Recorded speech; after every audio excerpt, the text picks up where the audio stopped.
The service remained still and quiet until the German shepherd broke the silence with a sharp bark, locked on the coffin and refusing to be silenced. At first, people assumed it was grief, but as the barking grew more intense and urgent, the atmosphere shifted. What the dog was trying to communicate would unravel a stunning revelation that left everyone in the room breathless and shaking. Today was meant to be a farewell to Officer Daniel Granger, a highly respected officer, a cherished husband, and the trusted handler of one extraordinary German shepherd. Lying at the base of the casket was Rex, Daniel's devoted canine partner. He wore his black working vest, with police stitched clearly in bold letters across it. But Rex wasn't lying still. A quiet whimper came first, followed by a soft, restrained bark. No one thought much of it.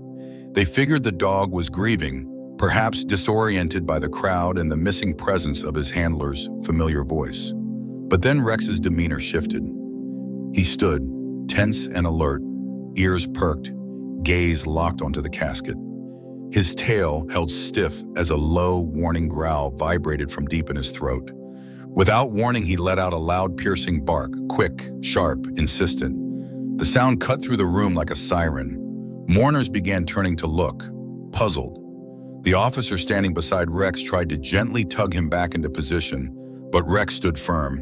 Instead, he lunged forward toward the coffin, his front paws scraping against the gleaming wood. Whispers rippled through the room like a cold wind. Something wasn't right.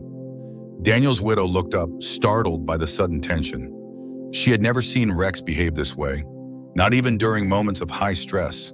This wasn't grief. This was something else. The barking kept going, not with sorrow, but as a deliberate warning, almost like a message. The guests shifted uneasily in their seats. Some assumed the dog was overwhelmed by loss. Others guessed he was reacting the only way a dog could. But among the seasoned officers in the crowd, those who had years of experience with canine units, there was a shared look. They had seen this kind of behavior before. This wasn't distress, it was focus, drive, the unmistakable intensity of a trained dog who had detected something. Officer Bryant, one of Daniel's closest friends on the force, slowly rose from his seat. He made his way toward Rex, speaking gently. "Easy, buddy," he said, kneeling beside the dog and placing a steady hand on his neck. Rex didn't pull away. He didn't growl, but he did bark again, louder this time, his snout aimed directly at the lower end of the casket. Then something changed. Rex went quiet.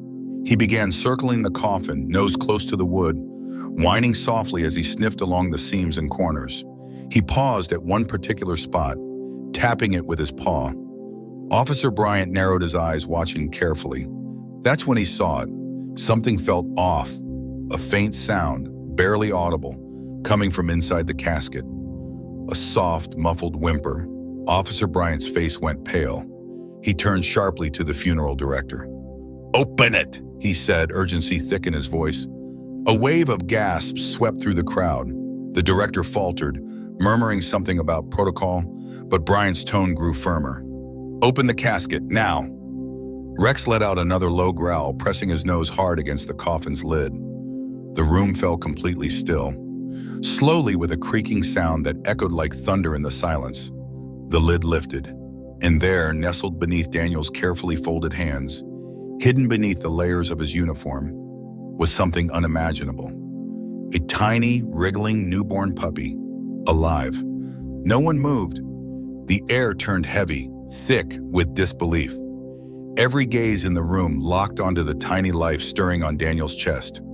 The puppy was no more than a few days old, its body trembling, fur still damp, blindly nosing around in search of warmth. Rex whimpered softly, his tail wagging in slow, careful sweeps. He leaned closer, posture changing entirely. No longer frantic, but calm, watchful, protective, almost like a parent. How is that even possible? Someone whispered from the back. The priest crossed himself slowly. Is this a sign? Officer Bryant, still visibly shaken, leaned forward with trembling hands. Gently, he reached in and lifted the fragile puppy from the casket. As he did, something else slipped out from beneath Daniel's jacket, a piece of folded paper. He picked it up, confused and curious, noting the handwriting on the outside. It was Daniel's. The message read, "If anything happens to me, please take care of them." Bryant read it aloud, stunned. "Them," he repeated. Another collective gasp echoed through the chapel. Rex, still standing close, gently nudged the puppy with his nose and gave a single bark. Not one of fear, but of assurance. He hadn't just been mourning, he had been protecting. All this time, Rex wasn't reacting to loss. He was safeguarding a tiny, hidden life. Daniel hadn't simply trained him to follow orders. He had given him something much more sacred, a purpose, a duty that reached beyond death. And Rex had fulfilled it, guiding everyone to a miracle that no one in that room would have believed if they hadn't witnessed it themselves. Tears began to fall, but now they were no longer just for grief. They were for awe. As people began to gather slowly around, Officer Bryant unfolded the note with shaking fingers. The room had fallen into complete, reverent silence. There were no more whispered prayers, no quiet sobs, only breathless anticipation as every eye turned to the worn slip of paper in Bryant's hand. At the top, in Daniel's steady handwriting, were the words, "If you're reading this, it means I didn't make it home." Another audible gasp. Even the priest stepped back, stunned by the depth of Daniel's planning and love. But then the letter continued, "With you. And if by some miracle she survived too, please understand, this wasn't by chance. I knew she was coming.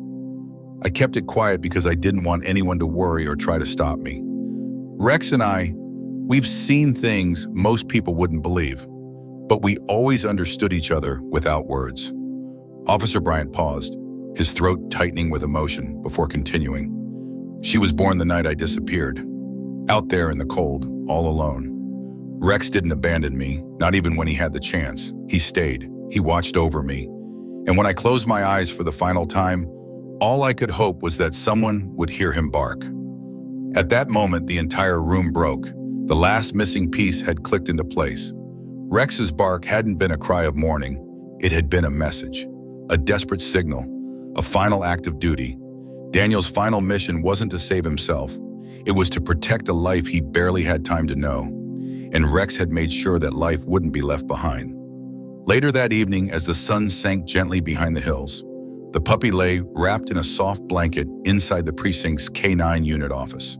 A nurse who had attended the funeral gently confirmed what no one expected.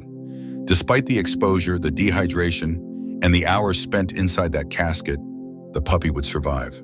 "It's a miracle," she whispered, eyes shimmering with emotion. Rex lay quietly beside the crib, his gaze fixed protectively on the tiny pup. The tension he'd carried earlier was gone, replaced by a calm, devoted presence none of the officers had ever seen in him before. They passed by silently, some shaking their heads in disbelief, others sitting next to him for a while, simply sharing the moment. It didn't feel like just a rescue. It felt like something sacred. Amanda, Daniel's widow, arrived holding the letter tightly against her chest. She knelt beside Rex, tears pouring down her cheeks. "He knew," she murmured. "He knew she would need you." She reached out, her fingers gently stroking Rex's head. He leaned in, eyes tender, body still, accepting her touch with quiet trust. Amanda looked down at the puppy, her voice trembling with emotion. She'll grow up knowing who her father was, and the dog who saved her life. From a few steps away, Officer Bryant watched the scene in silence. "He never stopped looking out for others," he said. "Not even after death." The department didn't need a vote. The decision was unanimous. The puppy would stay, with Amanda and with Rex. She would grow up wrapped in the love of a community and under the watchful eyes of the one soul her father had trusted most. And Rex? He hadn't just lost his handler that day. He had discovered a new mission. His barking hadn't been out of fear. It had been because there was still life left to protect. If this heartwarming K9 story moved you, don't forget to like, subscribe, and share. There are more incredible stories like this coming your way.